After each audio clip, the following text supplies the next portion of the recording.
Hi, I'm Thomas Broadhead. I'm the editor of the Critical Performance edition of the Ives Fourth Symphony. And in this video, I'm going to talk about my experience with the Montreal Symphony and their rehearsals and performance of the Ives Fourth back in November of 2015 under Kent Nagano, their director at the time. And it was American Thanksgiving week, the week that this concert took place. And Canadian Thanksgiving does not coincide with American Thanksgiving.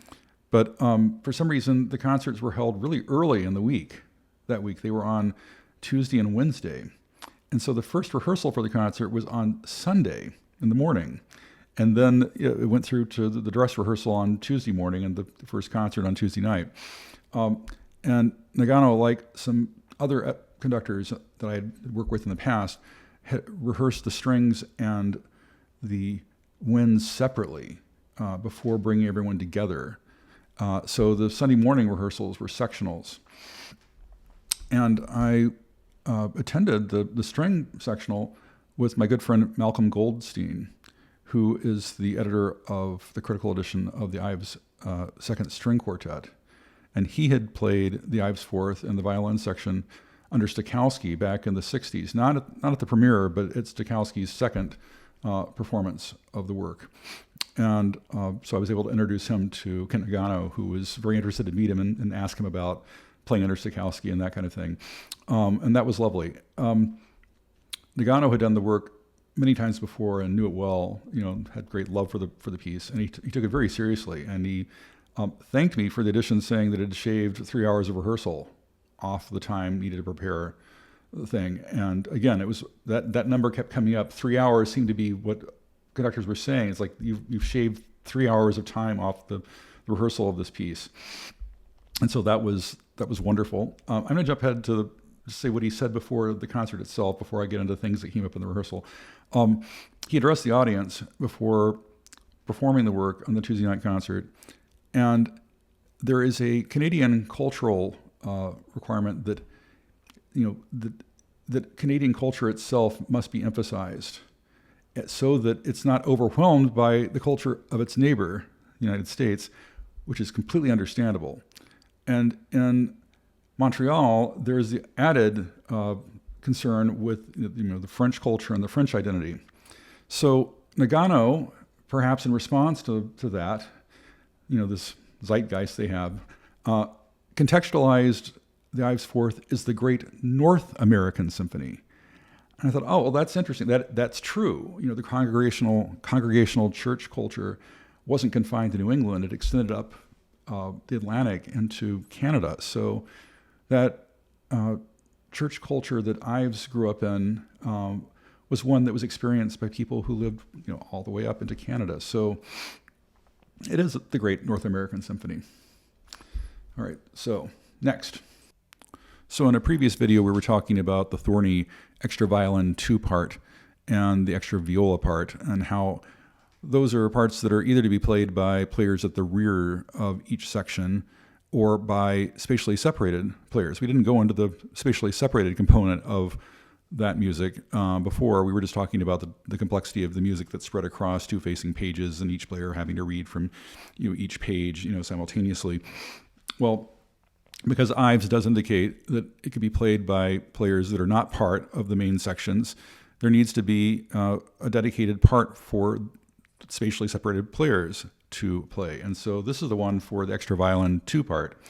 And it explains on the cover what the issue is and how this part could be realized, to make sure that if it's being done on stage, the players in the section don't actually play that material and so on. And here's how it looks. It's fully cued so they can follow along. And then it gets to that spread that we looked at before, where Ives just wants one player to continue at a certain point and the other player to drop out. And in the sectional part, the second player has to rejoin the main orchestra and play during that passage.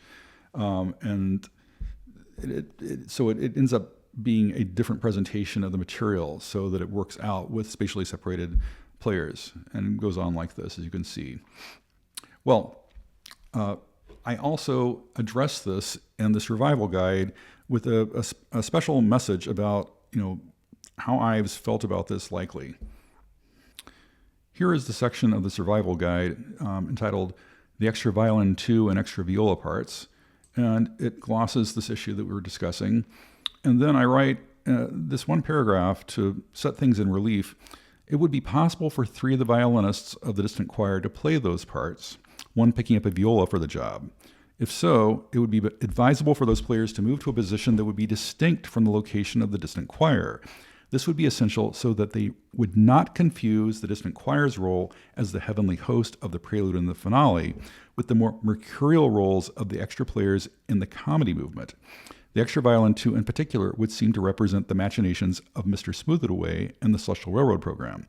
The noodling musical figure always played by the extra violin 2 is apparently a variant of the syrupy Mr. Smooth It Away theme played by the violins in measure 146 of the comedy.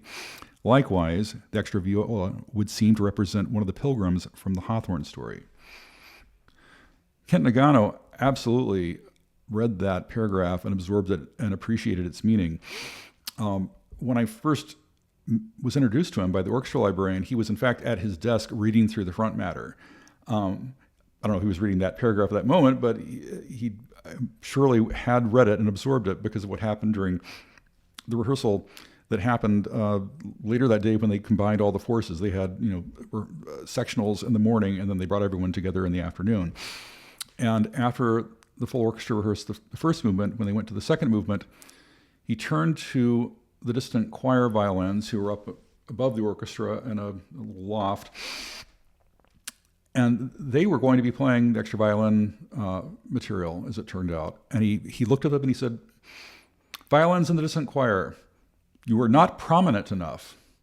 And everyone looked like this, like, oh no, what's about to happen, right? He said, "Those of you who are playing the extra violin 2 part, come down stage. For this movement, I want you here in the front." And so they took their part, that dedicated extra violin 2 part, which I didn't realize they had been given it. It wasn't clear to me before that rehearsal that they were the ones who had been assigned to play it. And they came down, and he had them in front of the orchestra, just in front of the first violin section, and stand there with the stand for the 2 of them and that part, and had them play the extra violin 2 part there. And he also had the extra violas stand up at the rear of the section and play standing up, so it would stand out to anyone watching the symphony. So the separate extra violin 2 part and the extra viola part that I had created that are distinct from the parts that exist within the section for players to play that music has definitely been utilized. And it was done in a way that was unambiguous because they were right there in front of the orchestra for everyone to see. And so when they came in halfway through the movement doing the Mr. Smooth It Away material, it's there and it's prominent through the rest of the symphony. And it can't be missed. So what I loved about this especially is how by opening all these things up in the symphony and, removing all the stones that were covering things and bringing to the light of day all these details about the different ways that this piece can be done, it was being done differently everywhere I went. So any idea that, the Ives 4 Symphony is just this one organism that can be only done one way was being erased. It was being done differently and interpreted differently and specially everywhere that I traveled. And to me, this was glorious because that's what Ives had in mind from the beginning. This is a piece of possibilities. And I felt really good that I unearthed and exposed the possibilities so the conductors could capitalize on them and come up with engaging and interesting and different interpretations and different ways of presenting the material from orchestra to orchestra. So that was great in itself. But there was something else that came up that was also very good. Here we're returning to that passage in the 4th movement where all the violins and some upper winds and the violins in the distant choir are playing in 3/2 against 4/2 and the rest of the orchestra, with that special notation in 4/2 provided as an ossia for all the affected players. I'm showing this page of the full score first just to give you context. And for the rest of the discussion, I'm going to switch to the violin part because it'll be easier to follow what happened looking at it. Here's the corresponding violin 1 notation showing both 3/2 and 4/2 meters with the 4/2 realization in case everyone's being conducted in 4, or in case the conductor who's in 3 can't be seen easily and the conductor who's conducting in 4 can be more easily seen. But we're looking at it so I can discuss what's going on temporally here. The preceding passage is in 3/2, with the half note being at 60. And when you go to measure 59, if you stay in 3/2, then it's the same tempo value for the half note. It's still 60. But if you go into 4, then the half note becomes 80. So that's effectively a dotted quarter of the 3/2 tempo, right? And my expectation was that the principal conductor would switch to conducting 4/2 in this passage, and the assistant conductor would come in and do these, the violins and the upper winds who are playing in 3. And Nagano surprised me because he conducted the 3/2 measures in this passage and had the assistant conductor conduct the 4/2, which is the bulk of the orchestra. And I asked him about this, and he said, well, I worked this out. Metrically, it's easier for me just to keep going with the 3/2 here because it's the very same tempo in the previous passage, and that way there's no break in the tempo. And then the assistant conductor just has to conduct a 4 against my 3, and then it works out. I thought, oh, that's brilliant. That's something that should be pointed out as a consideration for conductors who are working out how to conduct this passage. So, because I had encountered so many interesting and beneficial and at times completely surprising ways of rehearsing and interpreting the material, I had this ever-growing laundry list of ways that the score might be considered, these very specific passages where things might be brought out or things might be handled in a special way. And they all came from direct observation of conductors during rehearsals and then from conversations with them in their offices or on the podium.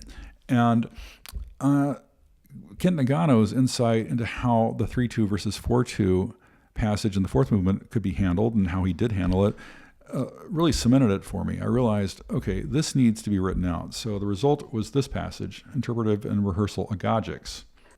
So it's a movement-by-movement digest of points of interpretation and rehearsal execution that conductors might consider as they're plotting out how they're going to handle the score. And Nagano's point is in this, along with points taken from discussions with so many conductors and observations of their work. And this is actually building on 2 other documents that are in the edition, one by Ives and the other me distilling from that points that need to be presented specially for people to be able to access them easily. And so let's turn to those as a refresher. The first would be Ives's conductor's note to the second movement, which is a compendium of points of consideration for conductors and how they might interpret the music. And in it, Ives goes through the piece and makes suggestions on how material might be presented. And he never tries to force the conductor's hand. He almost always will phrase it by saying that something may be executed in a certain way. There may be a swell here. The second trumpet may be replaced by the trombone, etc. So within these suggestions are orchestration substitutions. So for every orchestration alternative that Ives brings up in the conductor's note, there's a corresponding ossia that will be in the parts that are affected. And every time the parts are marked consult conductor as to whether or not the ossia should be applied. And so to facilitate this for the conductor and the players, I compiled all of them into this section called Consult Conductor Questions in the Parts, where I just go through them and make a listing, and the conductor can then go through them point by point and then figure out which of the orchestration alternatives that Ives suggests should be acted on. And then the conductor can give this list to the orchestral librarian, and the librarian can go through the parts and mark things up and say, no, don't do the ossia here, but do it here, and so on. So here's for there's really kind of two categories of things that Ives is presenting to a conductor for consideration. One is like broad interpretation issues, and then specific points about instrumentation and orchestration alternatives.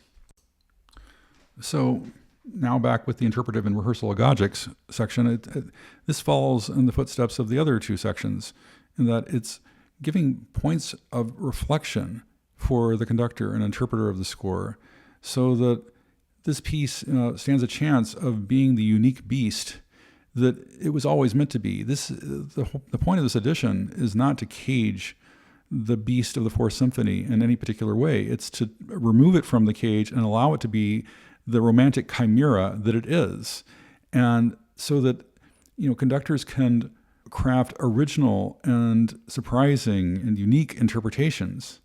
All this that I've added exists as tools at their disposal, and in this case, points of reflection for consideration, so that the audience that they perform the piece for that week, has a wonderful experience and a unique experience, and one that with luck they'll carry with them in their hearts for the rest of their lives.